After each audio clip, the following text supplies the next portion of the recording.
no alvorecer da guerra mais famosa da Grécia. Não foram espadas que primeiro cortaram a carne, nem muralhas que ruíram, mas o coração de uma família. Antes que a frota de Agamenon zarpasse rumo a Troia, o sangue de sua filha deveria ser derramado. E assim nasceu um dos episódios mais sombrios da mitologia, o sacrifício de Ifigênia, o rei, e os ventos Agamenon, rei de Micenas, fora escolhido como comandante supremo da expedição grega contra Troia. Milhares de guerreiros estavam prontos, 100 navios aguardavam nos portos. Mas os ventos não sopravam. O mar permanecia imóvel, como se a própria natureza recusasse. A guerra consultado, o oráculo revelou a verdade amarga. A deusa Ártemis estava enfurecida. Somente um sacrifício poderia aplacar sua ira, não qualquer sacrifício menos, mas o mais cruel de todos. A vida de Ifigênia, filha de Agamenon, o pai, e o rei Agamenon, hesitou, talvez em silêncio. Mas diante do olhar de milhares de soldados, diante do destino de toda a Grécia, a dúvida se transformou em decisão. Um rei não podia ser pai. Para que a guerra começasse, para que os ventos retornassem, sua filha seria entregue ao altar. Ele enganou Clitemnestra, sua esposa, dizendo que a jovem seria prometida em casamento a Aquiles, o maior herói grego. Com esse pretexto, Ifigênia foi levada a Aulis, adornada como uma noiva.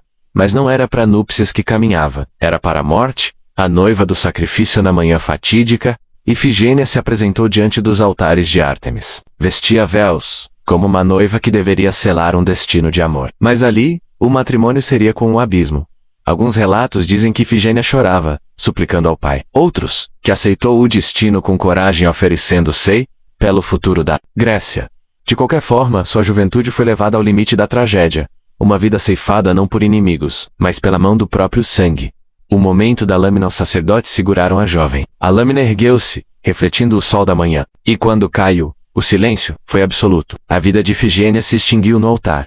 E então, os ventos voltaram a soprar. As velas se encheram. A frota grega partiu para Troia.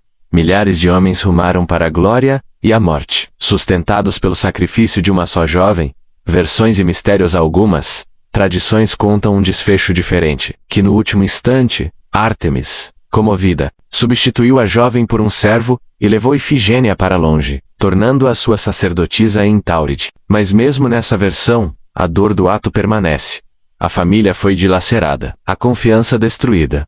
O que importa não é apenas se Ifigênia morreu, mas o fato de que Agamenon esteve disposto a matá-la. A guerra começou sobre o sangue de inocentes. O preço do orgulho. O mito de Ifigênia mostra que na Grécia Antiga, até os reis eram escravos do destino. Agamenon podia comandar exércitos, mas não podia comandar os ventos. Podia decidir a morte de inimigos, mas não podia escapar à ordem dos deuses. E no entanto, sua escolha não ficou impune. Clitemnestra jamais o perdoaria. Anos mais tarde, quando Agamenon retornasse triunfante de Troia, seria ela mesma, sua esposa traída e marcada pela perda, quem o mataria, em vingança pelo sangue da filha. O sacrifício de Ifigênia não terminou. No altar, ecoou por toda a tragédia da casa de Atreu, tingindo gerações em sangue. Reflexão final. Os deuses cruéis pediram o impossível, que um pai matasse sua filha para que a guerra pudesse começar. Agamenon aceitou. E assim, a guerra de Troia nasceu não com glória, mas com lágrimas. O mito nos mostra o dilema eterno entre dever e amor, entre poder e humanidade. Nos lembra que, em busca de grandeza, muitas vezes se paga o preço com aquilo que é mais sagrado. Ifigênia permanece, até hoje, como a voz silenciosa da inocência sacrificada. A guerra que se seguiu matou milhares, mas sua tragédia sozinha é suficiente para perguntar: valeu a pena?